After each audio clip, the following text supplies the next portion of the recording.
সম্মানিত বিনিয়োগকারী বন্ধুগণ, বিডি স্টক চ্যানেলে আপনাকে স্বাগতম। আজ আমি ঢাকা স্টক এক্সচেঞ্জের সদ্য সমাপ্ত ইন্ডেক্সটা নিয়ে ডিসকাশন করব। তো আজকে 30শে জুলাই ইন্ডেক্স ক্লোজ হয়েছে 5269.53 পয়েন্টে, যা গত দিন থেকে 60.71 পয়েন্ট নেগেটিভলি ক্লোজ করেছে। আর আজকের টোটাল টার্নওভার হচ্ছে 432.68 লাখ টাকা, অর্থাৎ 500 কোটিরও নিচে কিন্তু লেনদেন হচ্ছে।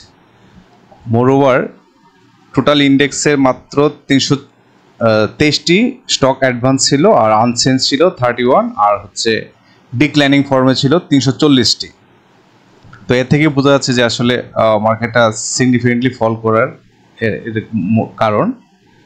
তো এটা ছিল মূলত ইন্ডেক্স। আর আমরা দেখব যে আগামীকালকে ইন্ডেক্স এবং আজকের পারফরমেন্সটা কেমন, আজকে পারফরমেন্সের ভিত্তি করে আগামীকাল ইন্ডেক্সটা কেমন যেতে পারে।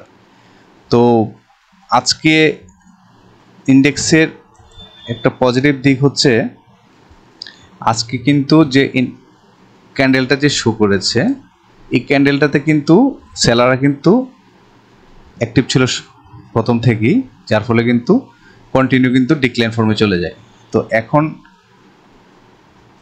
এবং শেষ দিক দিয়ে বায়াররা কিন্তু অ্যাক্টিভ হওয়াতে কিন্তু ক্লোজ করেছে 5269, আর লোয়েস্ট ছিল 5256। সেই ক্ষেত্রে আমরা বলতে পারি যে আগামীকালকে হয়তো বায়ারদের একটা টেন্ডেন্সি থাকবে, এবং হোপফুলি আগামীকালকে কারেকশনটা শেষ হয়ে আমরা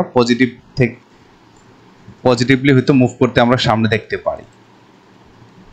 কারণ কারেকশন যতটুকু হওয়ার সিস্টেমিক্যালি কিন্তু হয়ে যাওয়ার কথা। যদি এই ব্যারিয়ারটা যদি ভেঙে ফেলে, এই যে এখানে পর্যন্ত যে ব্যারিয়ারটা আছে 5217-20 আশপাশি, তাহলে কিন্তু পরবর্তী তার সাপোর্টটা পাবে হচ্ছে 5130-32 আশপাশে। নেক্সট হচ্ছে 5089।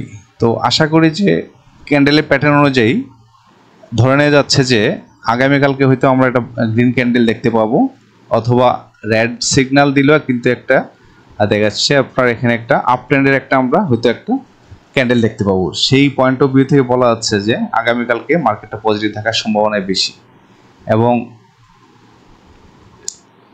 পজিটিভ থাকতে হলে কিন্তু প্রথমে যেটা দরকার হচ্ছে ভলিউম দরকার। এখন যদি 500 কোটির উপরে যদি টার্নওভার না হয় 700-800 কোটি, তাহলে কিন্তু এই পজিশনে যাওয়াটা কিন্তু একটু ডিফিকাল্ট হয়ে যাবে, ওভারকাম করাটা এই যে রেজিস্ট্যান্সটা আছে।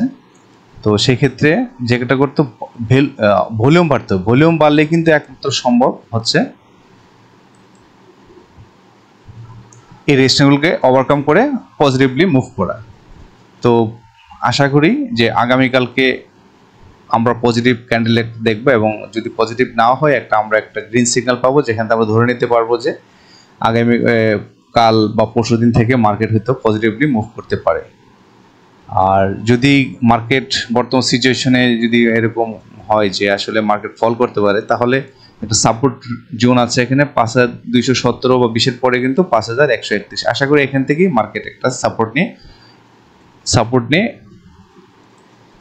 পজিটিভ মুভমেন্টে এগিয়ে যেতে পারবে এটা। আর আরেকটা হচ্ছে এখন কিন্তু অনেকেই কিন্তু বাই করার মুডে আছেন, কারণ এই ফল করার কারণে কিন্তু যে কিছু স্টকের প্রাইস কিন্তু অনেক নেমে গেছে, এবং এটা কিন্তু খুব শর্টলি রিকভারি করে কিন্তু ভালো ফর্মে যাবে। তো যাদের সুযোগ আছে বাই করতে পারেন, এবং বাইটা অবশ্যই স্টেপ বাই স্টেপ করাই ভালো। একসাথে না বাই করে কয়েকটা ধাপে যদি বাই করে, তাহলে কিন্তু অ্যাভারেজ রেটও ভালো থাকে, পাশাপাশি আপনার লস হওয়ার সম্ভাবনাটা কমে থাকে।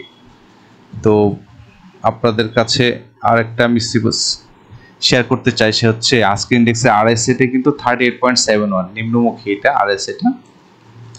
আর আরেকটা ব্যাপার হচ্ছে এখানে যে হিস্টোগ্রামের যে এমএসসিডির যে হিস্টোগ্রামে তো অনেক কারেকশনের কিন্তু একটা সিম্বলিং দেখাচ্ছে এখানে। তো সেক্ষেত্রেও এটাও মনে হচ্ছে যে অনেক বড় ডিফারেন্স হওয়ার কারণে হয়তো আগামীকালকে থেকে আমরা এখান থেকে এমএসসিডি হয়তো ক্রস ওভারের যে প্ল্যানটা করে সেই প্ল্যানটা হয়তো এখান থেকে শুরু হয়ে যেতে পারে, কালকে মেবি পজিটিভলি রান করে টার্ন ওভারের দিকে যাবে। তো বেশ কিছু সিমটম দেখা যাচ্ছে যেটা আগামীকালকে হয়তো মার্কেটটা পজিটিভ যেতে পারে। আর আরেকটা ব্যাপার হচ্ছে যে আসলে অনেক কিছুর উপর বাজার ডিপেন্ড করে, গুজবের উপর বা দেখা যাচ্ছে ইকোনমিক কন্ডিশনের উপর।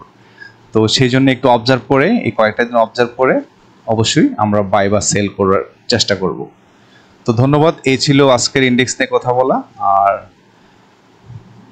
ক্লোজ করার আগে আপনাদের কাছে আবার রিকোয়েস্ট থাকবে, আমার বিডি স্টক চ্যানেলটাকে সাবস্ক্রাইব করে রাখবেন। আমি প্রতিদিনই ঢাকা স্টক এক্সচেঞ্জের কোনো না কোনো টপিক নিয়ে ভিডিও কন্টেন্ট আপলোড করে থাকি।